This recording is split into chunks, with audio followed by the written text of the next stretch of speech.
தொகைக்கு கிடைக்கத்தக்க பெரிய பெருமானம் எது? அப்ப ஒரு குறித்த மாதத்துல ஞாயிற்றுக்கிழமைகள் வரும் நாட்கள்ல கூட்டுத்தொகைக்கு கிடைக்கத்தக்க பெரிய பெருமானம் என்று கேட்டிருக்காங்க. அப்ப நாங்க உதாரணத்துக்கு தை மாதத்தை எடுப்போம். தை மாதத்துல 31 நாட்கள் இருக்குது. 31 ஞாயிறுண்டா அப்ப 31ல இருந்து நாங்க 7 கழித்தோம்னா 24 வரும். அப்ப 24 ஞாயிறு. 24 அடுத்த 24ல இருந்து 7 கழிக்கணும்.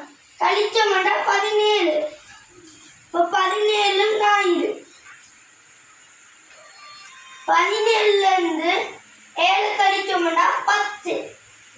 இப்ப 10 ஞாயிறு.